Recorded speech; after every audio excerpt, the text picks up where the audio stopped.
The top worst things to do in a lucid dream. This is different to my other videos in the sense that I'm telling you what not to do as opposed to what to do. Now, these things that I would recommend never to do in a lucid dream, they're not really things that you can never do in the sense that, you know, they're going to be bad for you. These are just things that I wouldn't recommend doing because they're taking away that time that you could be spending doing something else more productive in a lucid dream. They're taking away from better experiences and providing you with just sort of average, mediocre ones. Number one, don't just walk around aimlessly. If you're lucid and you've become lucid, that's usually taken a lot of hard work. That's taken you doing your reality checks, you know, putting in the work and practice. So if you're just going to walk around in the dream and sort of do nothing, you might as well just be awake or just asleep. You're not really using that special conscious state of lucid dreaming to do anything profound or, you know, important. And obviously, you know, some guys will argue that, well, I just wanted to walk around, I wanted to explore the dream. That's fine. You can explore the dream, but you don't have to just walk around aimlessly as if, you know, you're walking around a small box. There are many more things you could do. Number two, don't just suddenly start having sex with everyone in the dream. Although that can seem fun, you know, like I said, the most common way beginners wake themselves up from lucid dreams is they just have sex too often because it's exciting, it's engaging, it's arousing. But then at the same time, because it's so exciting, it wakes you up. And, you know, it will feel good for a few seconds, but then you'll wake up, you'll have lost your lucid state, and you probably won't be able to go back to sleep that easily anyway either. So you really need to consider whether that's something you want to do and, you know, whether it's worth doing that when, you know, there are many more profound lucid dreaming experiences you could be having. Number three, don't just go into a lucid dream with no idea of what you want to do, especially if you've lucid dreamt before, right? Now, beginners, by all means, go ahead, go into the lucid dream blind. It doesn't matter what you do because it's all going to be interesting, okay? But if you're advanced, and if you guys who have had lucid dreams, you'll know what I mean. If you know that you can lucid dream, and you know how it works, you've done it before, and you know how to induce a lucid dream at will, right? There's no sense in just inducing a lucid dream and not doing anything with it, because why bother? You know, why not do something profound, productive, interesting, or life-changing? Why not work on your fears or practice a skill? Why not ask your subconscious questions or ask your subconscious to surprise you with something and, you know, see what it says? These are more engaging and productive things that you could be doing instead of just going to the dream with no goal.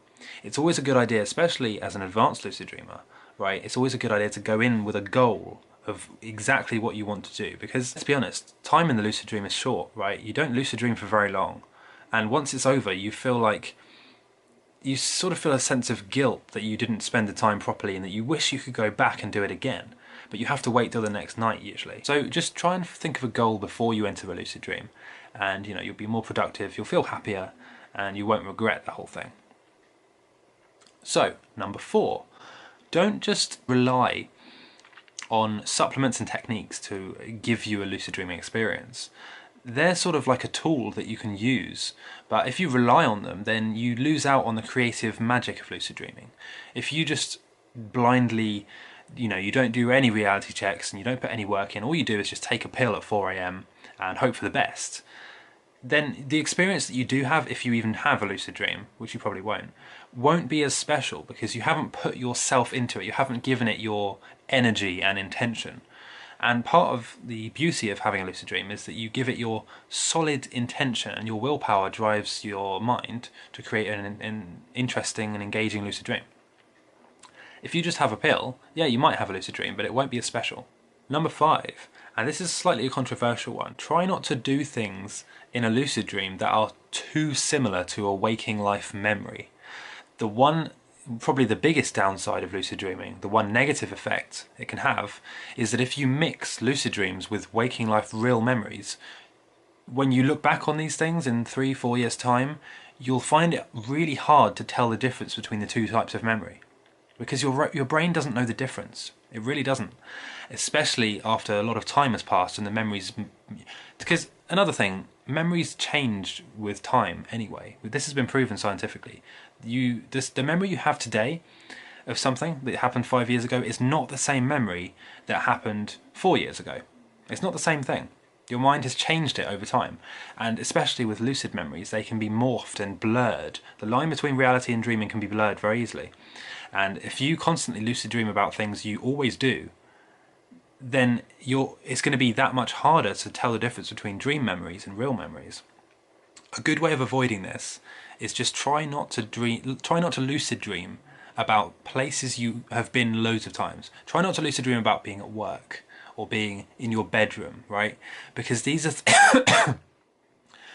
because what can happen is, say if you lucid dreamt about being at work and you dreamt about having a certain conversation with someone, you might then wake up, or even, you know, in a couple of weeks' time, you might remember that conversation as having happened, even though it happened in a lucid dream and not real life.